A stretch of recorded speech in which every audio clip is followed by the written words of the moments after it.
This is Patrick Russell. I'm interviewing Marshal Hanna for the first time. This interview is taking place on August the 6th, 2021 in Oklahoma City, Oklahoma. This interview is being conducted by the Making History Project. How are you doing today, Marshal? I'm doing pretty good. All right, and Thank you. can you tell me what your birth date is? My birthday is 24th July, 1922. All right, and that makes you 99 years old. Right. All right. And where were you born? Walters, Oklahoma. In July, 1922. Mm-hmm. And can you tell me a little bit about Walters, Oklahoma? What was it like? Well, I really I lived in, my mother, her parents wanted me to be born in a hospital, and we lived out in the oil fields in Oklahoma. And her parents lived in Walters, Oklahoma, so they sent her there for me to be born, you know what I mean, in Walters Hospital. All right, so where did you grow up then? Most of my life was in Oklahoma City. We moved to Oklahoma City when I was 9 years old. I was in the 3rd grade, and most of my life has been in Oklahoma City except when I was in the military life. So I grew up in Oklahoma City. And what was Oklahoma City like back in the day when you were 9? Well, it was in the depths of the Depression, and it was, we were having all kinds of dust storms, and it was a hot, dry climate. And they wrote the story of the Greats of Wrath, and that was people leaving Oklahoma, leaving in Texas, and leaving Kansas and Arkansas, going to California. So it was a bad time when I was a kid, but I didn't know it, you know what I mean? Mm-hmm. Was that called the Dirty 30s? Well, it was the dust storms of the 30s, I don't know, but it was the Depression days, definitely the worst we've ever had. And can you tell me a little bit about how the Depression affected your family? Well, my father had a machine shop with a partner down in the oil fields, and those little oil fields would last 6 months, then they'd move to another area, and him and his partner, he wanted to move to Seminole, Oklahoma. That was the new boom in the oil patch. And his partner was an older man, and he didn't want to. So my father had to stay there, and finally he just sold out and left. And the big boom hit in right here, the Marisuti well hit here in Oklahoma City, and it was the biggest oil wells in the world right here in Oklahoma City. So naturally my father moved the family to Oklahoma City in 1931. All right, and how big was your family when you were growing up? I had one brother and 2 sisters, and that was my brother's deceased, and my oldest sister deceased, and I've got one sister in Sacramento, California, in a rest home just like this here, presently. So your father worked he was a machinist? He had a machine shop, an oil field machine shop, yeah. All right. Yeah, he was a machinist, and Oklahoma City was a big oil center. And what did your mom do? Well, she was just a housewife, or stayed at home. Okay. And So did you go to high school here in Oklahoma I City? went to Capitol Hill High School here in Oklahoma City and graduated in 1940 there. And that was just, you know, Pearl Harbor come about a year after I graduated. So that's how fast it all happened. And what did you like to do as a kid back then? Oh, I wasn't a very heavyweight kid. I only weighed about 125 or 30 pounds, and I loved sports, but I wasn't big enough to play it in this high school. They were so much bigger than me, but I loved neighborhood baseball and football. You know what I mean? That was my main thing, and we had bicycles, ride bicycles. That was my main sport activities. Did you have any hobbies? Oh, no, not really. Just I don't know whether playing is a hobby, but I always just like to have fun. You know what I mean? Mm-hmm. Okay. And so you graduate from high school, and what did you do? What did you do after high school? When I graduated from high school, that summer I went to South Texas and worked in the oil field. My uncle was a drilling contractor down there, and I worked in the oil field for 3 months, and I was so happy to make some good money. I wanted to stay in the oil field, and my uncle said, "No, you're going to go to school. You're going to go back to school." But I made enough money that summer to pay my tuition and buy all in the OU, and I went to OU then after that, and that was in the beginning of September, I guess, in 1940. You know, graduated in high school in May, and September was started back to OU. Oklahoma University. Yeah, Oklahoma University. And what did you do in the oil field that you were making so much money? I was what they call a roughneck. We worked on the rigs. They drill rigs down there, and they skidded them, and we could drill a rig, a well, in 2 weeks. They could drill so fast down there, the soil or the earth was didn't have a lot of rock in it, and in 2 weeks you could have a pumping oil. No, you didn't have to pump it out; it come out right out of the ground, right up to the top of the derricks. And that was in the Rincon oil field in South Texas, right out of Mission, Texas, about 30 miles out in the desert. All right. So then in September you go back to school. Went back to school. And how long were you in school for at Oklahoma? A year and a half. And what happened? 3 semesters, you can put it that way. What happened? Well, Pearl Harbor hit, and I remember I was in the Union building sitting there, and President Roosevelt made his famous speech. He declared war on Japan because of the sneak attack in Pearl Harbor. And I can remember so well, and I was listening to, everybody was intensely glued to the radio, and listened to this speech.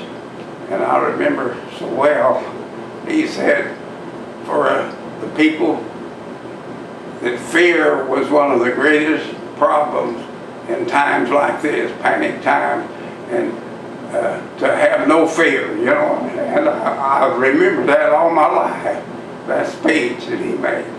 And it was one of the most famous speeches the president's ever made.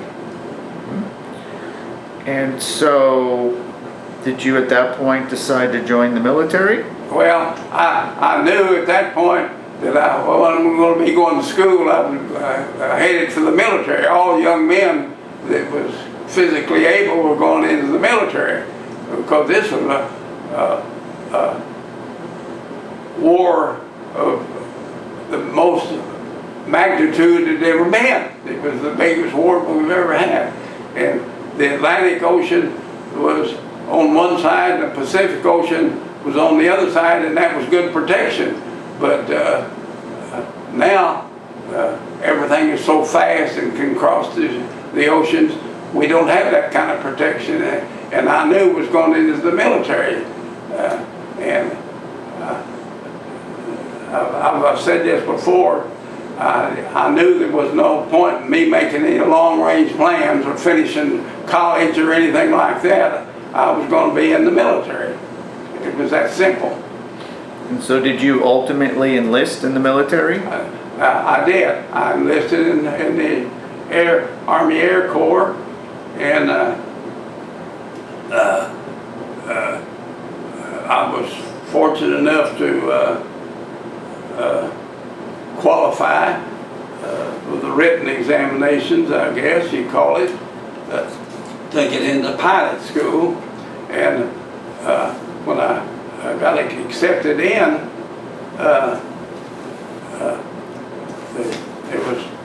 everything was so crowded and everything was rationed and everything. But the military at that time, they couldn't take me in, but I swore in, and I was ready to go in the day that I signed up. And I thought I was going to be in, but anyway, they didn't have air training facilities adequate to receive you know what I mean, the people. But I went to, then I wasn't in school, so I went to Boeing Aircraft in Wichita, Kansas, and I worked for them till the Air Force called me, you know what I mean, and said they had space and to start training. But it was just a short time, you know, several months. And then I was in the Air Force, and you've kind of interviewed me about the rest of that already. All right, so did you choose the Army Air Corps? Yes, I chose the Army Air Corps. I wanted to get in the, well, I'll put it this way, I just didn't want to be in the infantry. But I had a year and a half of ROTC and field artillery, and I liked it. I liked it. But my preference was to be in the Air Force, and I was lucky enough to get in. And why did you want to be in the Air Force? Well, I always loved airplanes, and I always went out to the airfields on my days, on the weekends, just look in the airplanes. And I always wanted to fly, but I was just a kid. But it was unthinkable to have that money to buy flying lessons and things. But that aero recon unit out there in Tinker, I mean, at Will Rogers Field was out there, and I loved their airplanes, seeing them flying around here in Oklahoma City. And did you ultimately become a pilot? Yes, I did. I was fortunate enough to make it all the way through primary, basic, and advanced training. And whenever you went to advanced training, they wanted to know what your preference was. But everybody strictly didn't get their preference in the airplanes that they flew. But I was fortunate enough that my flight instructor okayed me to be, you know, to go to P-38 schools. And that was at Chandler, Arizona. That's right out of Phoenix, Williams Field. All right. And what was your highest rank in the military? I was just a captain. All right. And so you did your flight training in Chandler? No, at Williams, my flight training, did you say it's St. Luke's? No, no, I thought I heard Chandler, but it's, I was at Chandler, and that was where Williams Field was. Okay, Now, same Luke place. Field was just 5 or 10 miles, but it was single engine fighters, see. Luke had single engine, and Chandler had twin engine fighters, and that's the reason I went to that P-38 school. But they both of them are considered in, like Norman is to Oklahoma City, you know, it's real close. and did you choose the P-38? Yeah. Yeah. Why did you choose the P-38? Oh, I just loved the airplane. I always thought it was the greatest airplane there was. And that's got 2 engines, 2 engines. and it's got kind of a funky tail, right? Yeah, it's Tell got me a- about the tail. It's got a boom across the back of the two fuselages, and that was a unique a new gadget on airplanes, and it was a very dangerous plane for obstacle when the pilot had to bail out. You know, they bail out and hit that boom, and it would kill them. You know what I mean? They lost lots of pilots that way. Hit that boom, and they never popped their parachute never popped. You know what I mean? So the boom connects the two tails. 2 tails. That's right. And what's the purpose of the boom? To keep the stability? The stability. It was for stability, and it gave you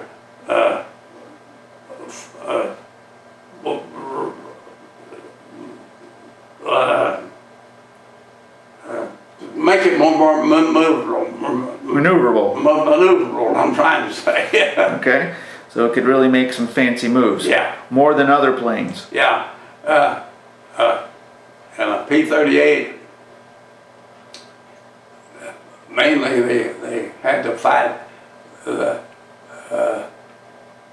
Japanese Zeros and the Germans 109s, and they put a dive flap, they called it, but it was to make it more maneuverable. You can make a tighter turn, and in aerial combat and everything, tight or turns and having altitude on your opponent was things you had to have to be victorious, you know what I mean, or complete your mission. And is the P-38 considered a fighter plane? It was a fighter plane. All right. And That P stands for pursuit. In the Army Air Corps, that was called a pursuit plane. A P-40 was a pursuit plane. A P-39 was a pursuit plane. You understand what I'm saying? Mm-hmm. But whenever the the Army Air Corps was eliminated and they formed the Air Force, they gave them new designations, and that's the reason the P turned into be F, you know, pursuit of a fighter. Mm-hmm. And how was it to do your training in the P-38? How was it to what? To do your training in the P-38. Oh, you got to understand, this was a very small cockpit in the P-38, and you went through all the schooling that they had, ground school and everything, but you got one flight with the instructor pilot, and they took the radio system out of the P-38, and you could sit behind the pilot, and that was your only ride that you got in the P-38 before you flew. But all of it was ground training, you know what I mean, before that.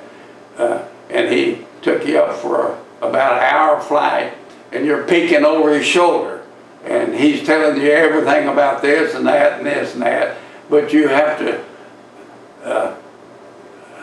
know all where the entrance were. You have to have a blindfold test, and they blindfold you, and this is for training now to fly a P-38, and you had to be able to put your hand blindfolded on everything that they said what did you do, this and that, where it is. So you knew where everything was. But we did that line. But you only got one flight, and that's all. And then I can remember the first morning that I come down and I was scheduled to fly my first flight in a P-38, a twin-engine fighter. And I can remember going down that runway, and you really had the power, you know, compared to the training planes, you know, on me. But those first P-38s, they were called 322s. It was experimental planes. It wasn't a P-38. It was a 322, but they made it all increase the engine power, turbos on it, and everything else, and they made them all the more powerful, you know, and to be a better fighter plane. And how long was your training? Well, really it was about 2 months, you know, 6 weeks, 6 to 7 or 8 weeks, you know, somewhere along there. And then after I got through P-38 training in Chandler, I ended up in Ontario, California, at a replacement training for go to combat. You know what I mean? It's called a replacement training command. It was called RTU, Replacement Training Unit. I think that's what they called it. And I went through that, but that was about a 3 months schooling, and they were ready to ship you to the Far East or to Germany, you know, go for combat. How long was your combat training?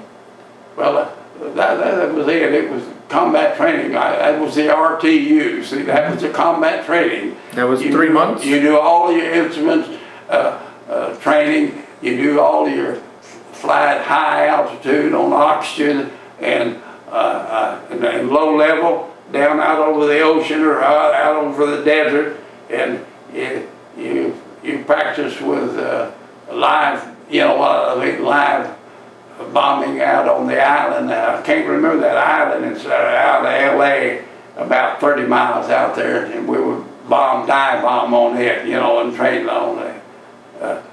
But it was quite a bit of air activity, military air activity in the L.A. area. There was a lot of naval and bomber groups and everything else around there. And so you mentioned bombs, so the P-38 also came with some dive bombs? The P-38 had 2 shackles beneath them, and you could carry 1,000-pound, a 2,000-pound bomb. And a P-38 could carry as much bomb load as a B-17 bomber could. But a B-17 bomber had a different armament system where they could let them out slow one. But on a P-38 you could only have 2 because they only had 2 shackles. But you could carry 2 1-ton bombs, and that's 4,000 pounds. And a B-17 couldn't carry more bombs than that. It bombed all over, you know, Germany and everything, Berlin and all of the German towns. But P-38, we had what we called a droop snoot, and it was a special built P-38 with no guns up in the nose, and the nose. When I say no guns, but a regular P-38 had a 20mm cannon and 5 50 caliber machine guns, but they were removed, and a pilot navigator, a bombardier navigator could lay down in that P-38 up there in the nose, and we would fly a mission with big bombs and we would scatter like a mile apart. But when we got to the target, with everybody that we're depending on this one navigator now, and he's going to be given the bombardier, and he tells us to move in, and we get into a all in close formation, and then he's looking on his scope down,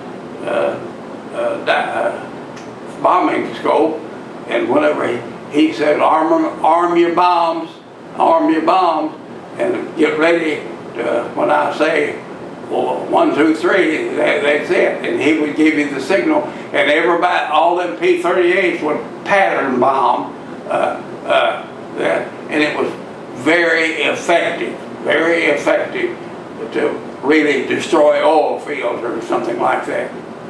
And did you ever fly one of those P-38s? Yeah, oh yeah.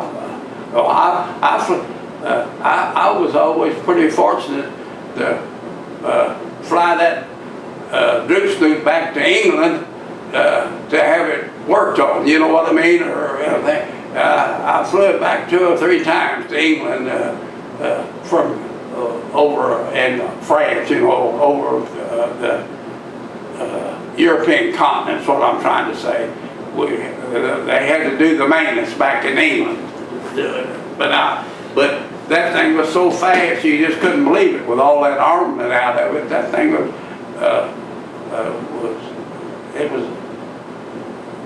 like putting on having a clodhoppers on your feet and then having on track shoes. That was the difference. And did you fly that one in combat as well? No, I never did. The squadron commander or the group commander always flew that plane with its navigator up in the nose, you know what I mean? But we would always move in with him, you know what I mean? And when I got shot down, that was the main thing that the German intelligence wanted to find out more about, that Droogsnoot, you know what I mean? That was all they was interested in interrogating me about. All right, so you eventually deployed overseas. Do what? You deployed overseas. Yeah. And you went first to where, England? England, went to England, went over on the Queen Elizabeth, and it took about 3 or 4 days, about 4 or 5 days. It was in May, early May, and they said that getting in close to England was the roughest time of the year, getting in there in May. But we got there. And what year was this? Well, that was in 44. Yeah. So this is right before D-Day. Yeah, before D-Day, yeah. Now D-Day was the 6th of June, but we was assigned to the unit and already flying missions.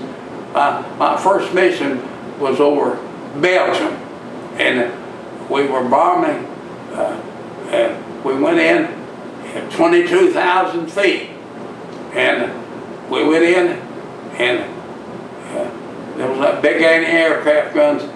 When you flew across the channel, you didn't realize, I don't guess I realized we was going to war, but as soon as you got over the land, them big guns were shooting at you, and you could feel them bombs, those cannon balls exploding up there, flak, you know what I mean, they call it flak.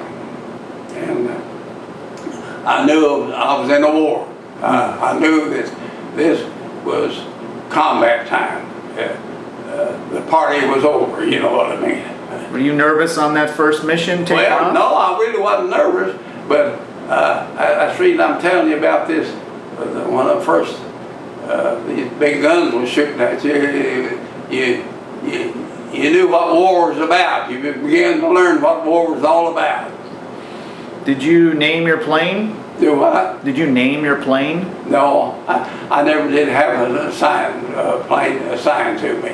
Now, I've seen a lot of that with their names on it and this and that, but to my knowledge, we never had a name on a plane in our group. Now, I can't remember it if we did. All right, so what was your typical mission like from England? What were you doing?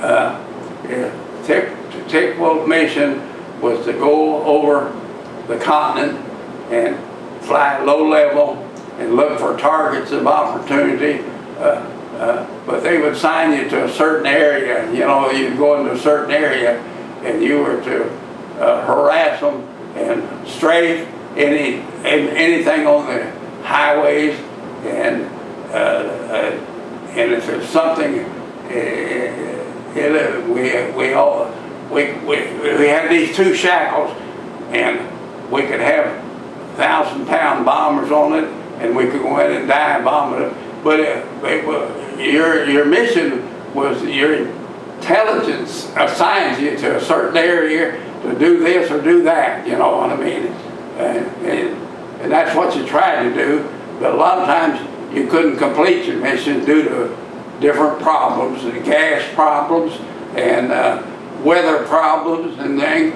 And sometimes you would do targets, look for targets of opportunity. They didn't want you to come back with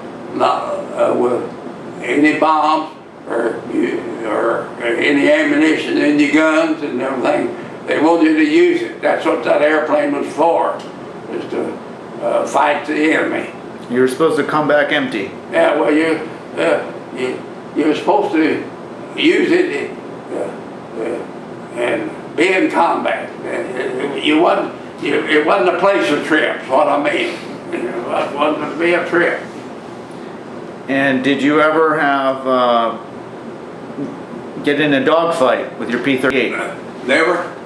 Oh, the dogfights were the fighting the planes that was attacking the bombers, and the bombers come out of the 8th Air Force. Now we were in the Tactical Air Force, and only one time we flew a mission of escort.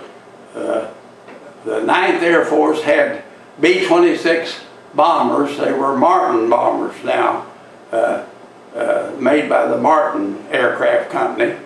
And it was a long mission, and I had 2 belly tanks on my plane.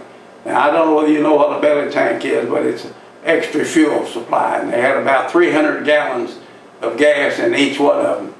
And the mission was so long, you always flew your belly tanks first. You emptied your belly tanks first, and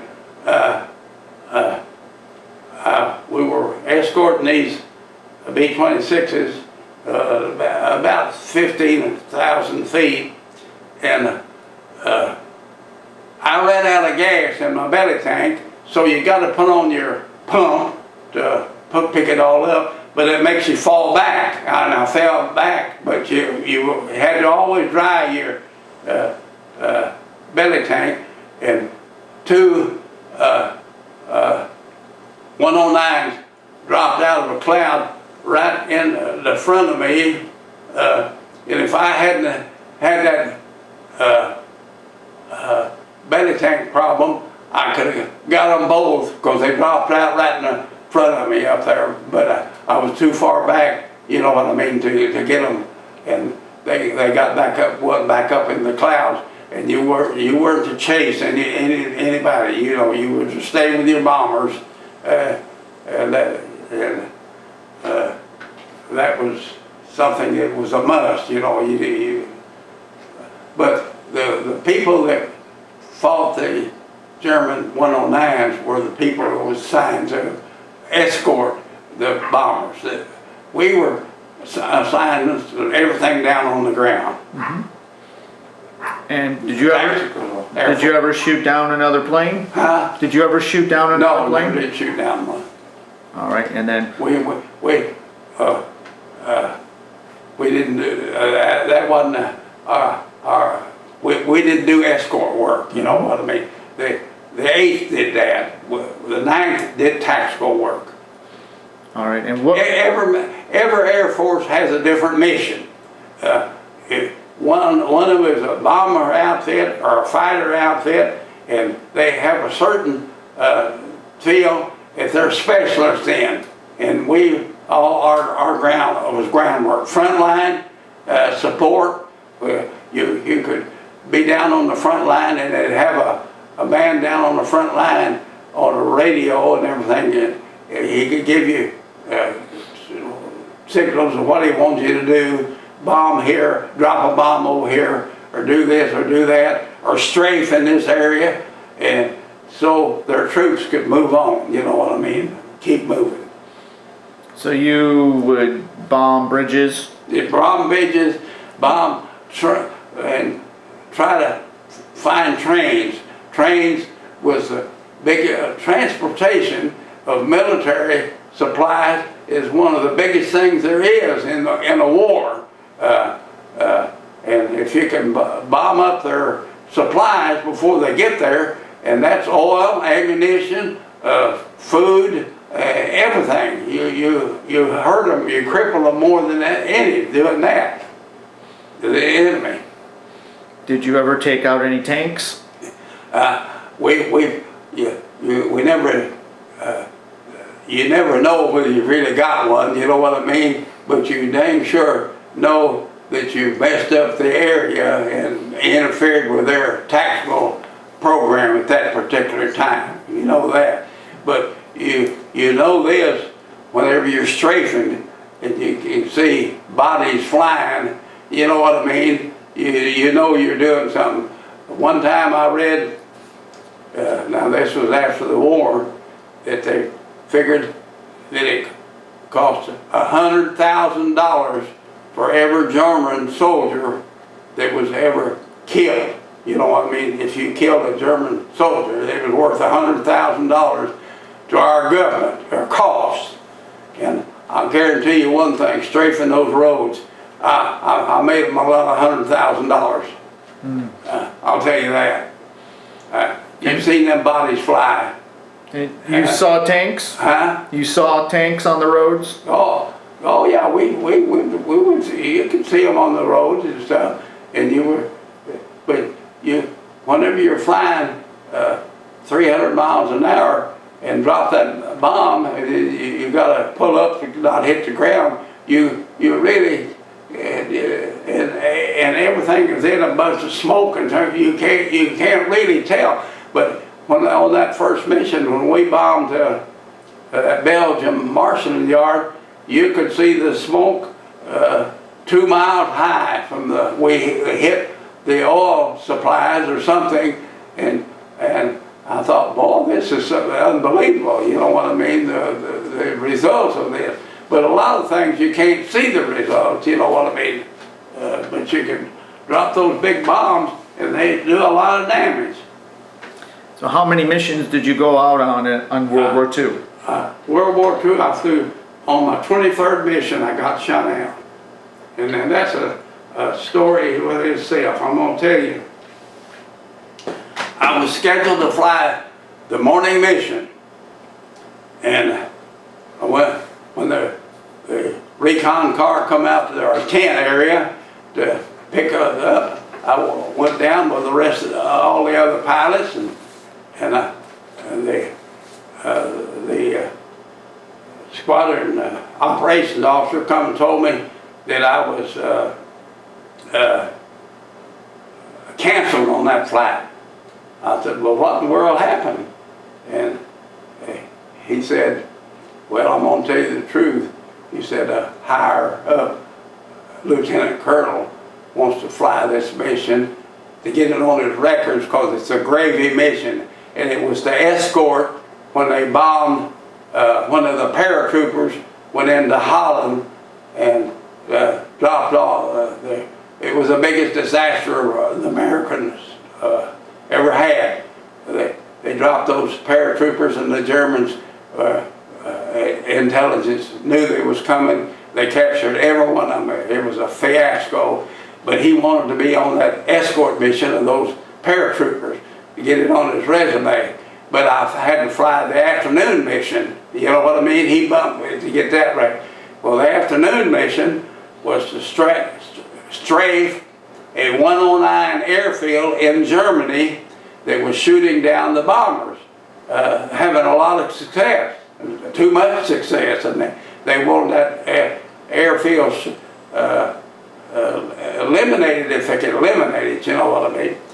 But we never could find that airfield. We had 36 airplanes, and we looked and looked, and the weather began to get a little better or worse, and it was getting late in the evening, getting towards beginning to get a little bit dark, and my hatch was my flight leader, and he was a West Point man, and he was leading the group. I was in the lead flight in the group.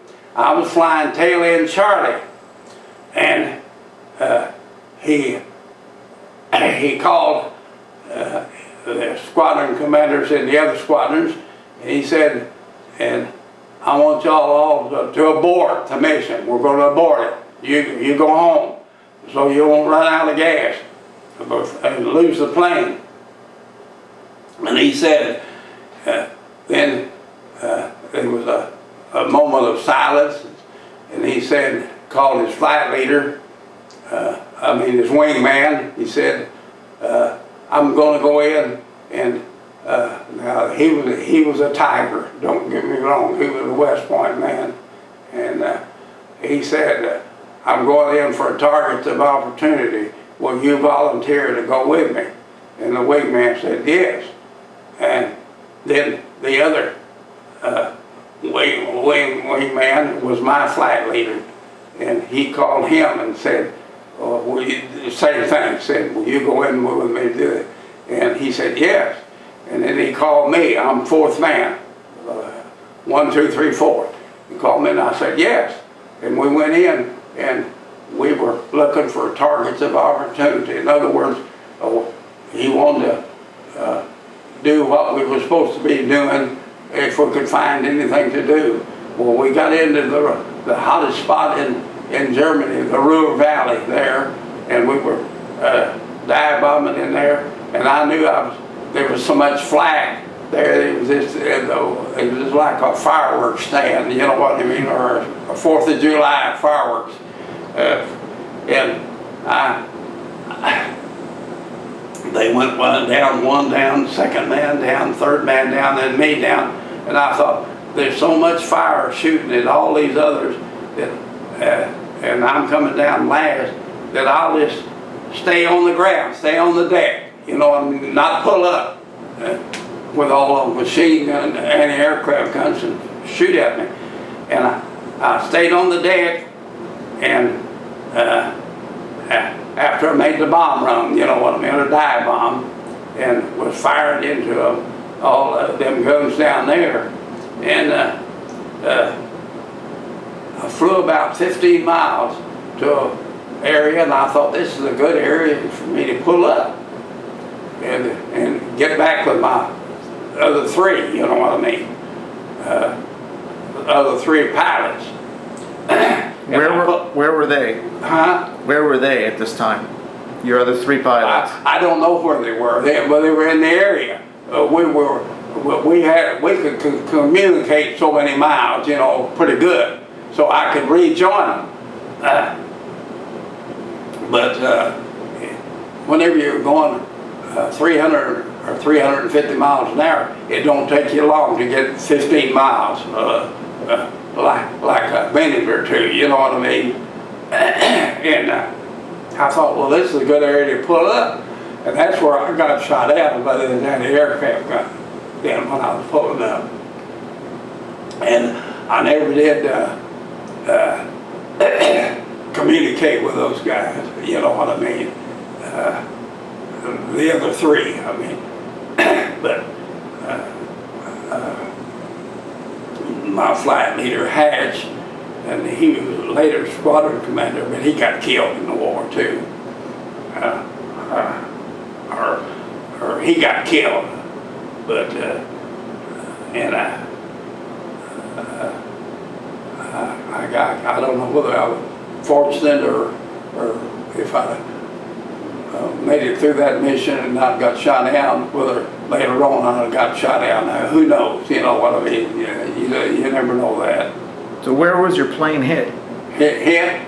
I don't know where it was hit. All I know is when it was hit, I knew it immediately because the cockpit just filled up with smoke, gray smoke, and right behind the smoke came the high-octane fire. And I knew I had to get out of that airplane. You ain't gonna live very many seconds in a high-octane gas fire. And that was when I said, well, my mind was just as clear as it is now. But I said, well, maybe this is it, with the end of the line. And I said, well, am I going to hit that boom? Because see, I knew about this history of all hitting the boom, and I jerked off my communication deal. We had a throat mic on them. I don't know whether you know what I'm talking about, but they strap a little strap around your throat, and then I jerked off my oxygen and pulled it loose, and then reached down and got my seat belt and pulled it loose, and then I reached for my cockpit cover to pull it, and when I did, the air just took it away, tore it off, you know what I mean? And it sucked me out of that airplane. I didn't have no way of staying in that airplane that way when I didn't have that street belt on, you know what I mean? It sucked me out of that thing.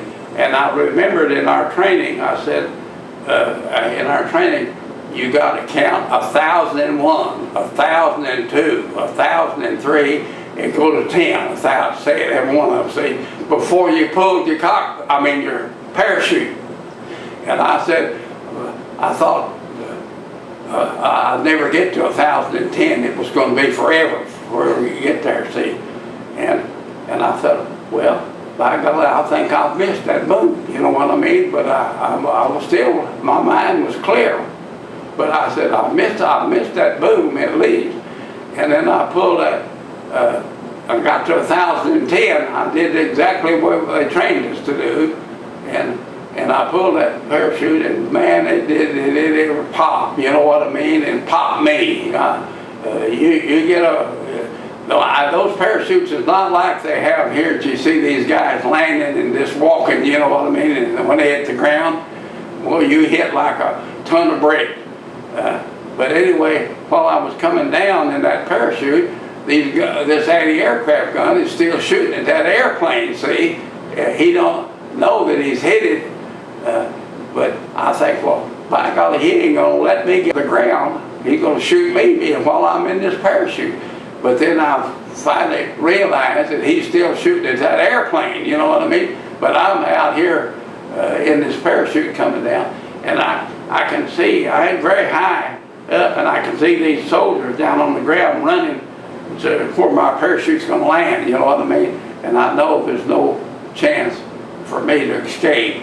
And I hit in vegetation about that high. And I just laid there because I knew if I jumped up, one of those soldiers would be shooting me right, you know what I mean, immediately. And when these German soldiers come around, I could hear them, and they were real close, like 50 feet or all around me, at a German Army. Now this is Wehrmacht. The Army was Wehrmacht. The Luftwaffe was the Air Force, you know. And this Wehrmacht officer come up with his pistol like this, and he had his first sergeant, you know, and he had his rifle like this, you know. And he said, "Get up." Well, I didn't know German, but I knew what he meant me to get up. And I got up, and then those soldiers just all run in on me and grabbed my watch, and my signatures, and everything for souvenirs, you know what I mean? And then that German officer had a little old, we used to call them little Austin cars, you know, the little cars? Can you remember them little cars? And he had one of those little old Austins, and this man, him, was in that dang thing, and he took me right by that, and the aircraft gun and shot me, and that's the reason I told you that story a while ago, away from that guy that shot me down. But anyway, I got bumped on the easy mission, and I got the hard mission, I got shot down. Well, that was my 23rd mission, I didn't finish it. And then I ended up in the Germans' hands then, and that's another story, you know what I mean? So the gunner of the anti-aircraft gun, you saw him? Yeah, I could see it. He was just waving at me. he was just going crazy, but he couldn't leave his station up there, you know what I mean? He had to stay with his gun. Okay. Did they, so where did they take you? Uh-huh. Where did they take you? Well, just a little old country German jail there, and that night, you know what I mean, and put me in jail there for the night, and then they moved me the next day to another little old German jail in some little old village. They didn't have the wherewithal to move a prisoner, you know what I mean, and then about the third day, I can't think of it. It wasn't Dusseldorf, but it was. They finally got me into the hands of the regular German army. You know what I mean? The Air Force, the Luftwaffe. They got me in there, and I knew where I was then. Then they shipped me from there down to southern Germany on a train. It took 2 or 3 days to get down there to the interrogation center, and that's where they were trying to find out information on that Drew Snoot, you know what I mean? Mm-hmm. And after I got out of that, they put me on the train to go back to prison camp, and that was at Bars, Germany, 200 miles straight north of Berlin. Well, I went through Berlin, you know what I mean, on the trains, and I couldn't believe how those cities were bombed out. They were just absolute nothing but rubble. I don't know how the Germans ever stood it as long as they did. I'll never understand it. And let's go back to when you're captured before we go on. Okay. When you're parachuting, you're obviously trying to figure out what's going on, and you're thankful you missed that boom. Yeah. Yeah. But when you land on the ground, what are you feeling? What am I feeling? Yeah. I know when I'm coming down this parachute, I'm drifting pretty good. There's apparently a little wind, and I'm drifting backwards. You see what I mean? If you hit the ground and you're drifting backwards, you hit your heels on the ground, you hit your butt, then your head hits the ground hard. Well, they always trained us that you could pull them shroud lines on that parachute around and twist yourself around and get yourself. I'm gonna tell you, I couldn't move those shroud lines to get myself in the position. When I hit the ground hard. I mean hard. But I knew to just lay there because I knew they'd shoot me because they're within 50 feet of me, you know what I mean, all around me. And I know one of those guys is gonna shoot me. And that's the reason I laid there and let that German officer come up on me, and his first sergeant. Well, that must have been, for the little time that it took, that must have been a nightmare. Well, because you don't know if they're going to shoot you anyways. Huh? You didn't know that they were going to shoot you anyways. I don't know that, but I just lay on the ground because I know I'm going to get shot if I get up and try to run. You know what I mean? Try to escape. That's the word, escape. You're supposed to always, in wartime, if you're captured, try to plan your escape. Well, I've got to get out of that airplane because it's on fire. I'm going to burn up. You see, and that's the reason I have to get out on the ground. Well, as it turns out, I'm pretty damn lucky. that I hit with an Army group instead of civilians. Because the civilians at that time would put those farmers would put the pitchfork to you.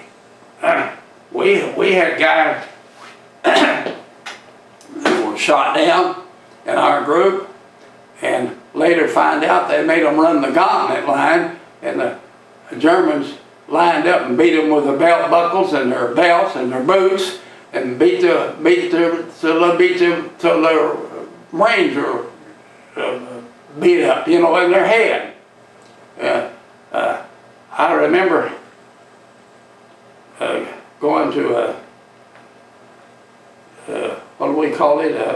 After the war, where the unit always met.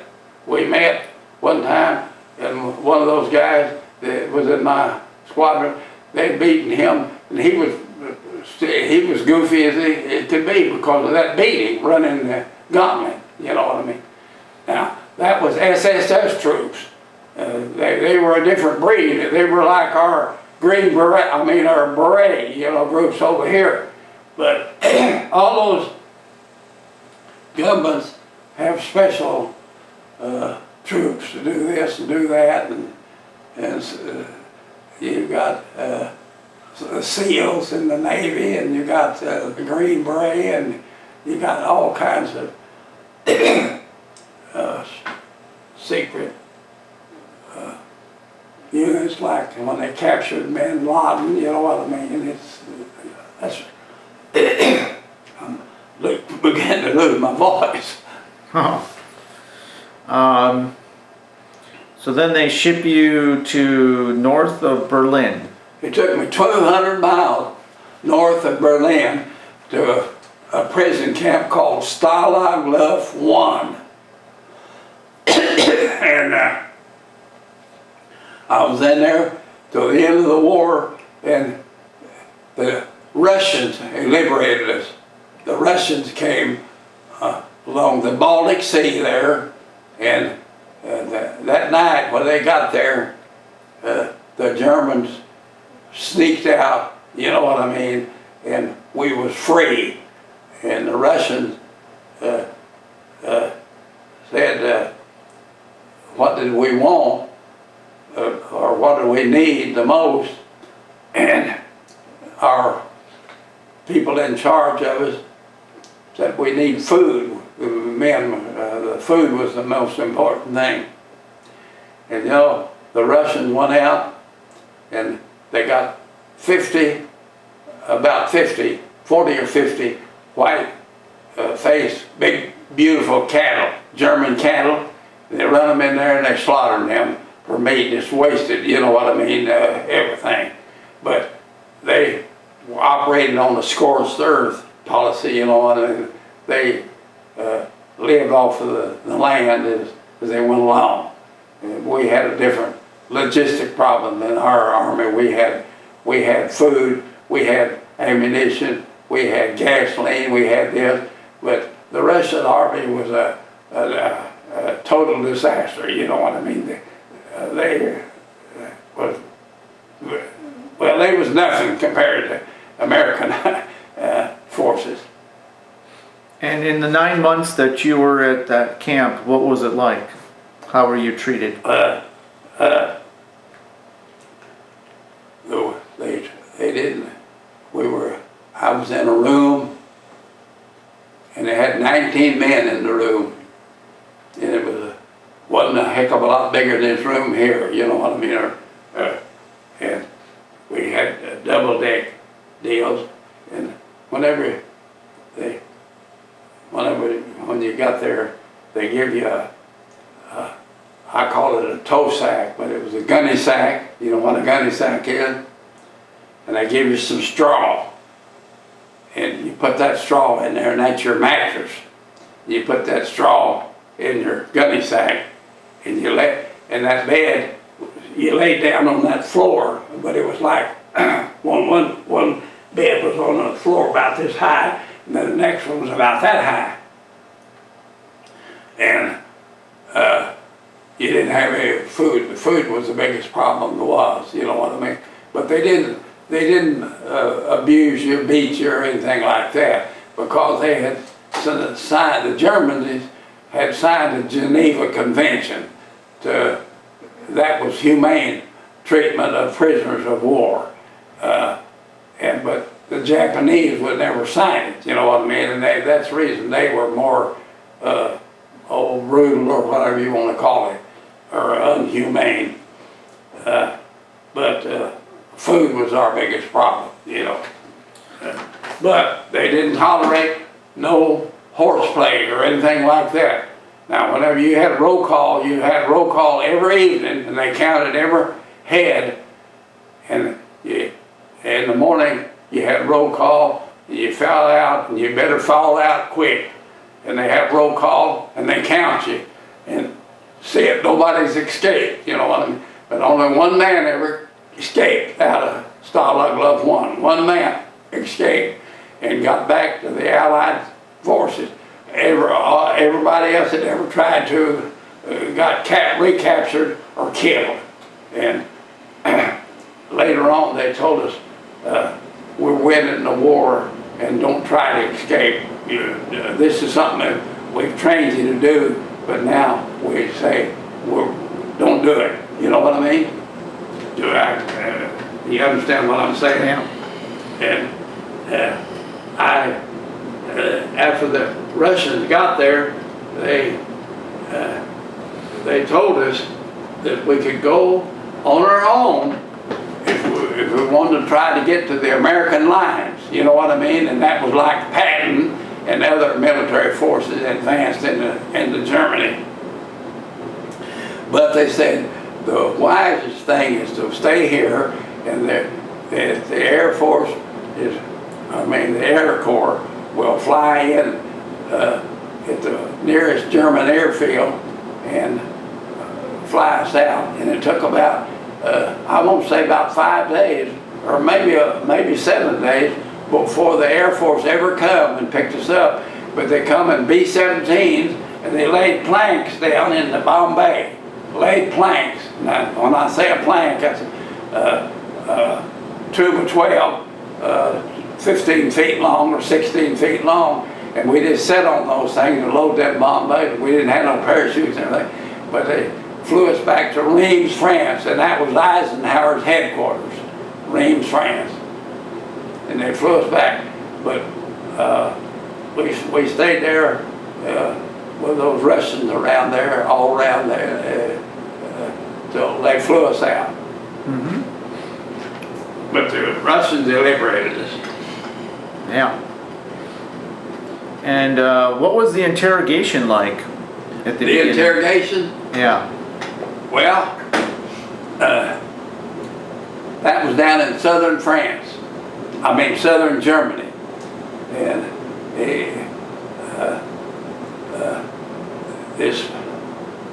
I was there that night. I can't remember now whether I got there at night or daytime, but anyway, the next morning, about 10 o'clock, big German interrogation officer come in. When I say big, he was about 6'5", and he had an immaculate uniform on, you know what I mean? And he tried to make you feel like you was a nothing and he was a king, you know what I mean? And so he asked me my name, and like you do, and rank, serial number and everything. And he would begin to ask questions, and we were always taught to skip name, rank, and serial number, you know what I mean? Don't give any information. And he said, I see you don't want to answer any of my questions. And he said, I'm going to tell you something. He said, your aircraft crashed and shot down and burned up in Germany. And he said, there is no record of you getting out of that airplane. No record. And he said, if you don't want to respond to my questions, I want you to know that I can have you shot and nobody will know the difference. And you know, that made sense to me, but I still never did tell him a damn thing. Didn't tell him a damn thing. But he was, the only things he was really interested in was information about that roof snoot. See, they like to confirm their intelligence. Now, the German intelligence was the best in the world. They knew tomorrow what city was going to be bombed and everything in advance. They was infiltrated into our intelligence, and they got information all the time. It's unbelievable how much their intelligence knew about my unit. It blows my mind. There's no thing that you didn't have any better secrets than that in wartime. That is impressive. So, the war was over for you then? Huh? The war was over for you. Yeah, the war was over. I got to Reims, France, and that was Eisenhower's headquarters. And about, I don't think we had over 1 or 2 days in Reims, and they sent the prisoners of war to Camp Lucky Strike. Did you ever hear of that? Camp Lucky Strike was a debarkation center for American troops to come home. And prisoners of war had one of the first priorities. And we got to Camp Lucky Strike, and we were there about 2 or 3 days. And I remember in that camp, one day a crowd was out in the area, and what in the world was going on? And by golly, it was General Eisenhower. He had visited that camp to welcome the prisoners of war, you know, home, going home. And I could, I was further away about 3 times the distance between you and I, right out from him. But if I'd wanted to push up to the crowd, I could got up and touched him, you know what I mean? But that ain't my cup of tea, you know what I mean, to do that. But General Eisenhower was there, and I came home on the troop ship called the General Butler. I come home on a troop ship, the General Butler, and boy, we had good food on that thing, and it was really a new life. Get out of that prison camp and get to Camp Lucky Strike and get on the way home. And when were you liberated? What month? I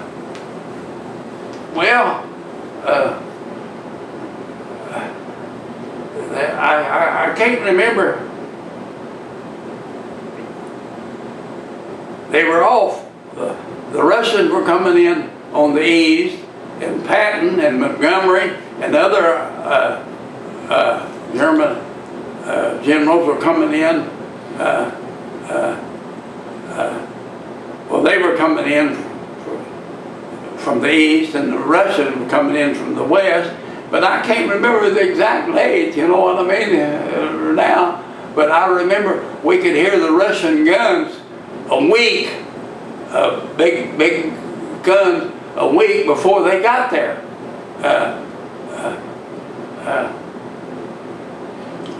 That day, I just can't remember that exact date on that. I never even thought about it. But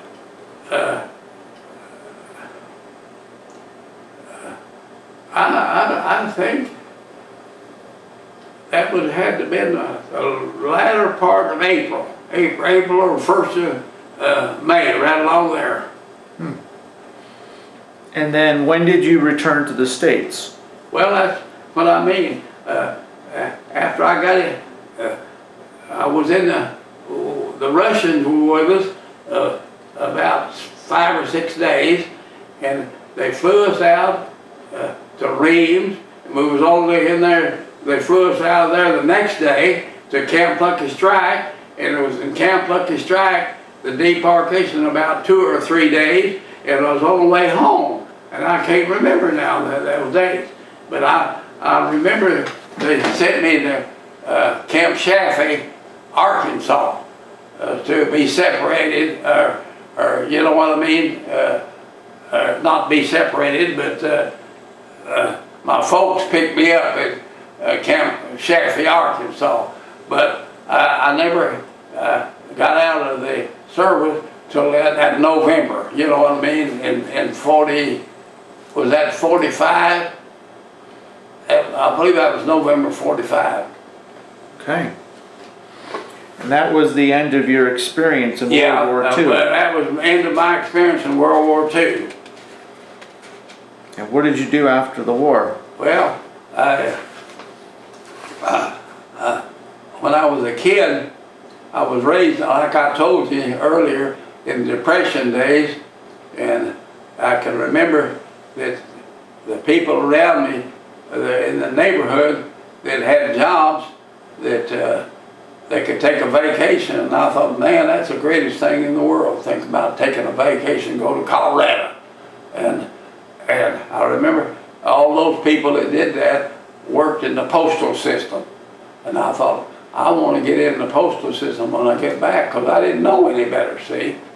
And when I got back, I got into the postal system, and I was in it till I was a station manager in the postal system till I retired. But, you know, I was still in the Tinker Reserve, you know what it is.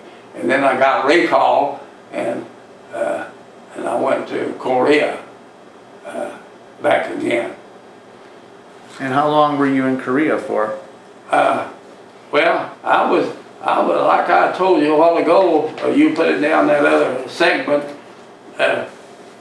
I remember we was on training down in Eglin Field, Florida, in a reserve unit, and we were using live bombs and live ammunition, and I knew if the Korean War was just around the corner.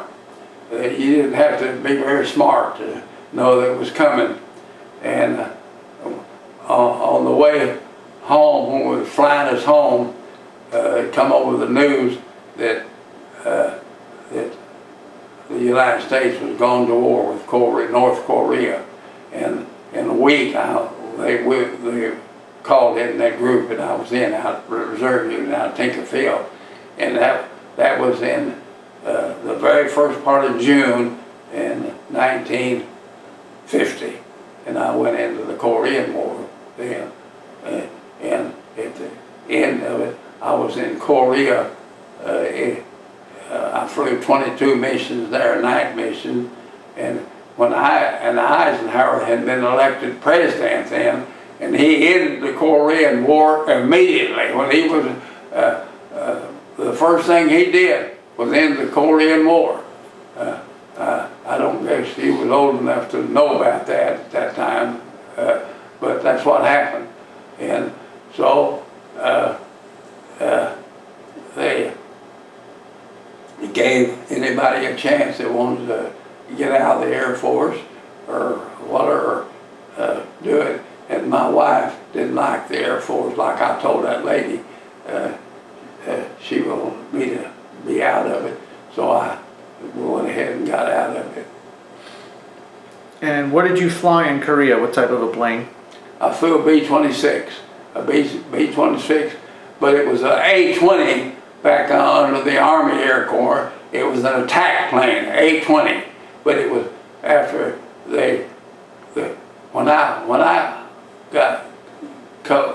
when they flew us out of Russia, from Eisenhower's headquarters, Reims, France. That airfield was just loaded with these new airplanes. I couldn't believe, I never saw as many airplanes. But yes, I did see a lot of them in the air, you know what I mean? A time or two, I saw the armadas, you know, bombers flying over Germany going to bomb them. But I never saw so many of them, and they were all these new B-26s. And they kept them around because they'd had them brand new, and it was only 4 years till they had the Korean War, and that's what they had to utilize them. They had all this war equipment. And it was a great airplane, don't get me wrong. I love that airplane. And so this was a bomber. Yeah, light bomber. We dropped frag bombs all the time at night on all those installations where they felt like there was Chinese or North Korean personnel. We were always trying to kill them. And I'll tell you one thing. Did you ever hear about, in your experience, of a tadpole mission? A tadpole mission? Well, I spoke at a group, and there was 2 or 3 generals there, and they never heard of it either. But we damn sure had them over there, tadpole mission. When you would fly back from North Korea, you have to come back over the 38th parallel. Well, the 38th parallel, you remember hearing about that, don't you? That the North Koreans were on one side, the South Koreans on the other side, and it was static line, and they would fire back and forth. And some nights you would fly back and fly over the 38th parallel, there would be no activity. And other nights you could fly back and you could see it for miles, all this light in the sky. And it was all guns shooting, you know what I mean, on the 38th parallel. Well, there's lots of men up on that 38th parallel, you know, on both sides. North Korean and South Korean. Well, they would put a frontline controller right up from the front line. And they'd send up one airplane. And I've flown 2 or 3 of them, tadpole missions. And they'd get you up to 22,000 feet, and they'd get you to flying 250 miles an hour, exactly 250. Well, that's making you flying over 300 miles an hour, you know what I mean, with the lapse rate. And they'd make you get your real smooth balance as you could. In other words, your needle and ball in place. And they would have you drop your frag bombs on the signal that guy gave you down on the ground, that frontline controller. And he'd give you the signal, and you drop them, and they claim they killed lots of North Koreans and Chinese that way. They did that only whenever the air was all fogged up. You know what I mean? Everybody thought that we're going to have a day off from combat, and all at once bombs go dropping all over them. You know, they call that tadpole bombing. And I flew 2 or 3 of those missions. They were very unique, but you went out alone. You went out alone, and the frontline controller controlled you. But we did essentially that thing in the German war.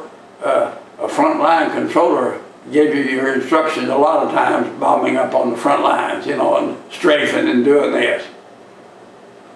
Trying to knock out a bridge or something so they could keep moving. How many missions did you do in Korea? 22. 22 bombing missions. 22 missions, night missions all over North Korea. All right. And you flew a different plane. Huh? You flew a different plane. It was a different plane. And it wasn't a P-38. And the B-26 has a crew now. Yeah, if you flew a long mission, and we call that a long mission, meant you flew up all the way up to China. the border. You don't want to, North Korea and China is together, and you had a navigator and you had an engineer. So you had two men with you on those long missions. But if you flew a short mission, like that tadpole mission I told you about, you went alone. And most of the time, you went alone because you didn't go that deep. But they called that the black route. They had on that wall over there, they had all of northern Korea, all the way up to China. And they'd have certain areas, you're going to fly the black route. And over here, you'd be flying the red line. And you'd be flying the blue down here. Well, some of them were closer, shorter missions, you know what I mean? You didn't have to fly far. But whenever you flew a black route, or a longer mission, you had to have a navigator. But the reason for that was, at night, you don't have all the guidance that you have in the United States. You can fly alone and do all your navigating. But over there, the enemy ain't going to give you no guidance or do this or do that. So you needed a navigator because at night you're looking for targets on the highways and the lights and everything and the bridges and everything. And one or two missions, you get real close to something that's real important. The North Koreans had big searchlights, big lights, you know what I mean? And they could shine up there and put you in the sky. And they'd shoot at you with their anti-aircraft gun. But their anti-aircraft guns were terrible compared to the Germans, you know, they were nothing. And did your plane ever get hit? No, I never did get hit in Korea. Korea. All right. And did you get any medals or service awards? What kind of medal? Did you get any medals or service awards for your military career? Oh, well, I got the, I guess everybody gets that, good conduct, and I got the Air Medal, and I got the Distinguished Flying Cross, and that's about it, you know. Did you get the Purple Heart for? Yeah, I got that for that airplane crash, and I bailed out and burned. I was burned pretty bad, you know, even though I got out. But that was another story. After I got into the Germans' hands, after I was in their hands about 2 weeks or maybe 3 weeks, I was black. You know what I mean? My skin was all black, burned. All my eyebrows and my hair, all except around my helmet. And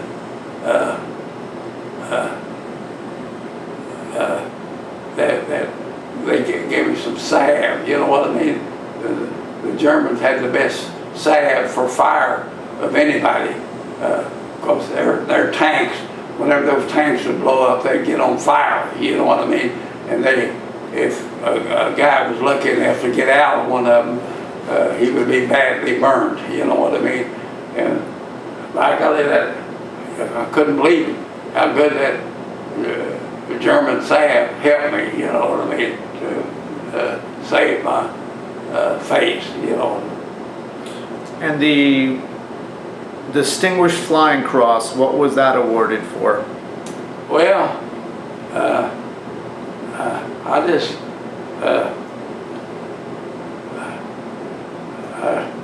I think they gave it to me for the volunteering on going with this flight leader, West Point Hatch, and going on that mission, and making a long story short, getting shot down, you know what I mean,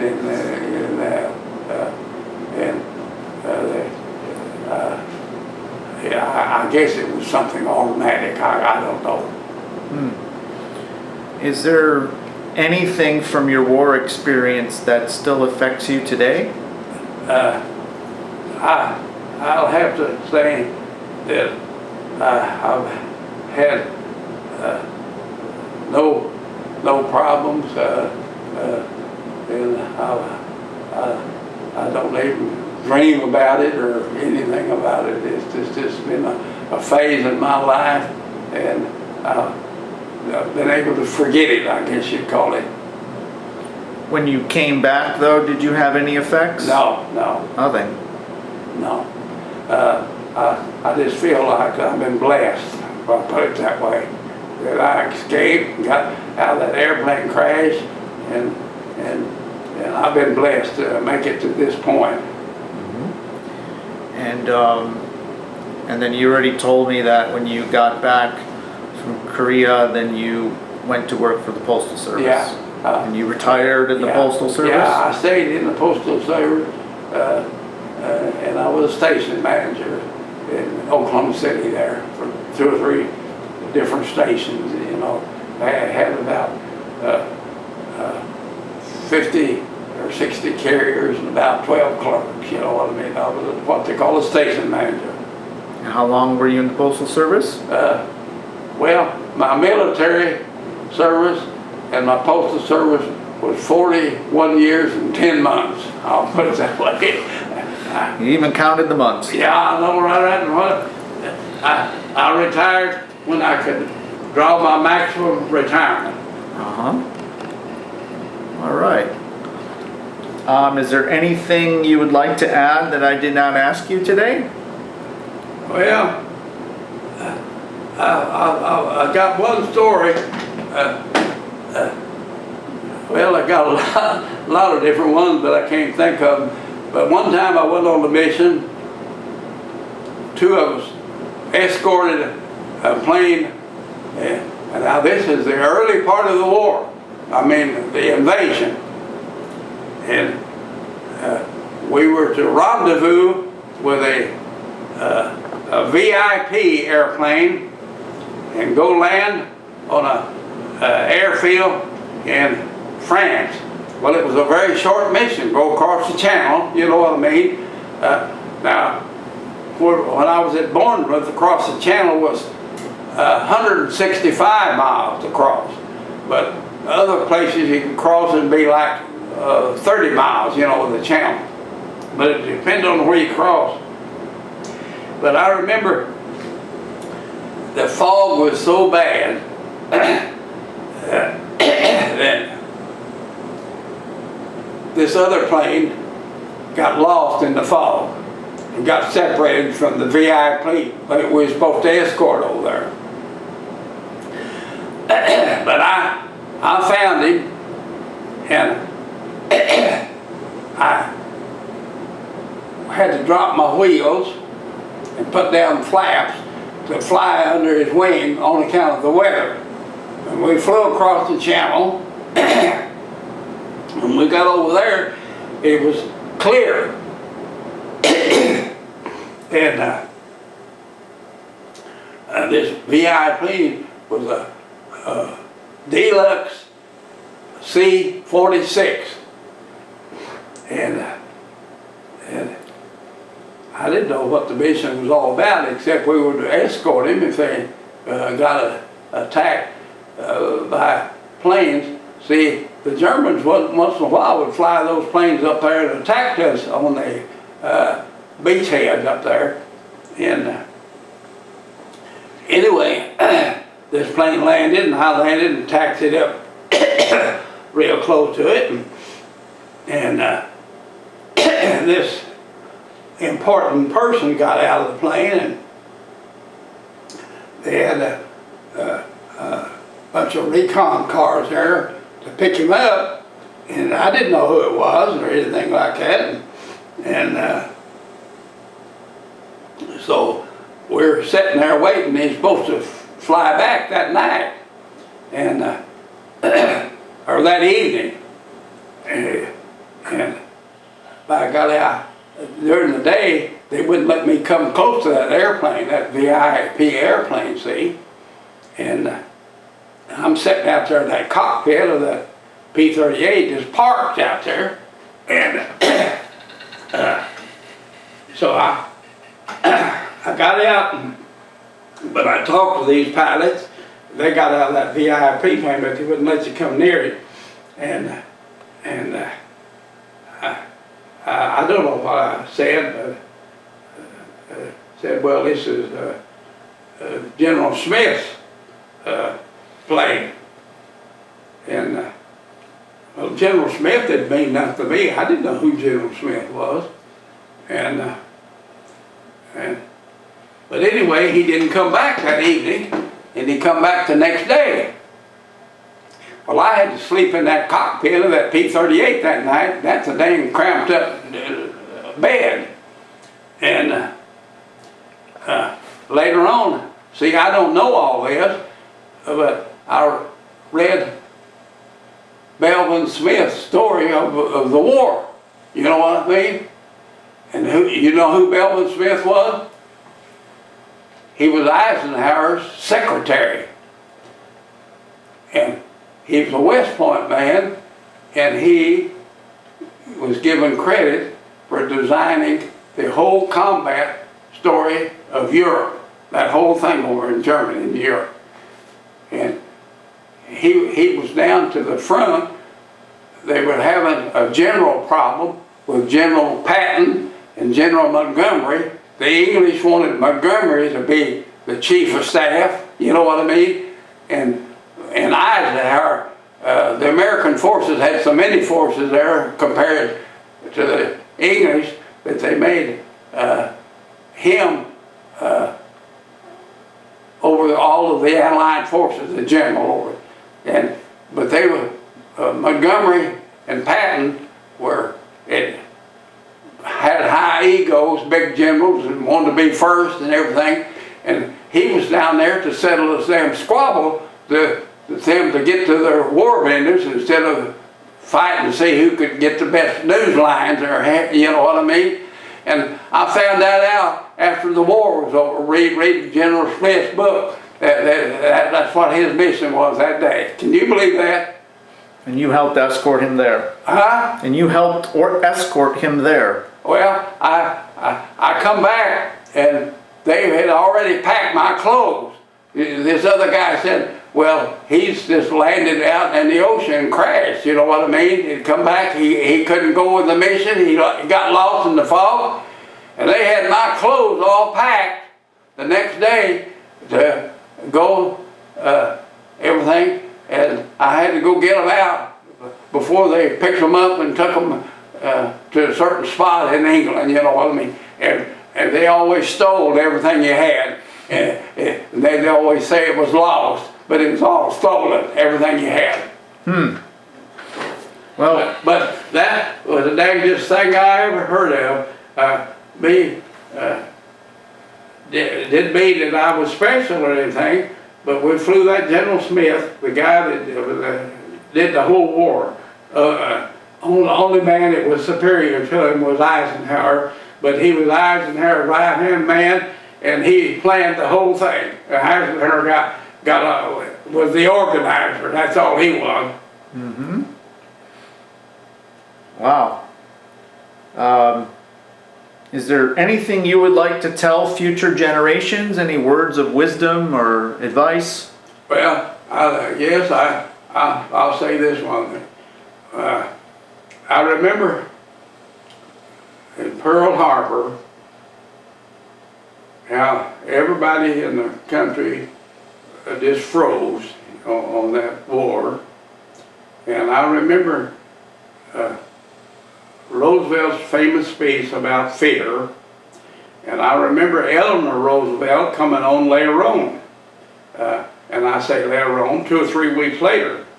And she, in one of her famous speeches, she was one of the greatest lady president's wives there ever was.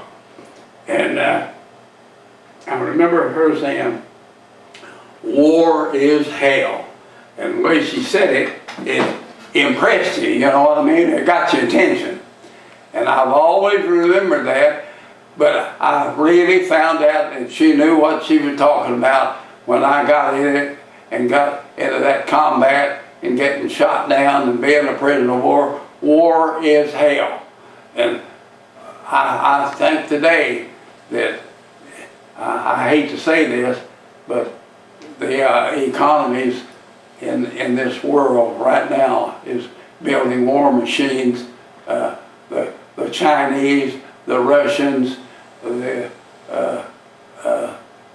United States, and all these major countries, and Israel, and they're fighting those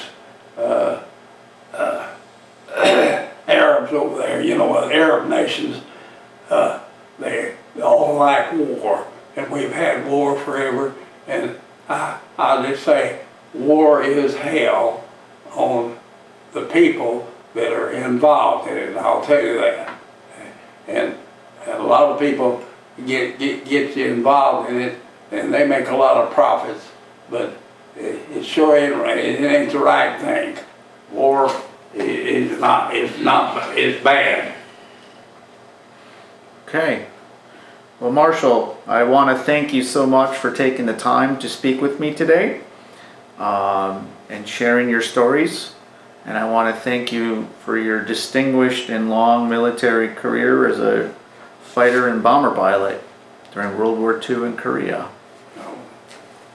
All right.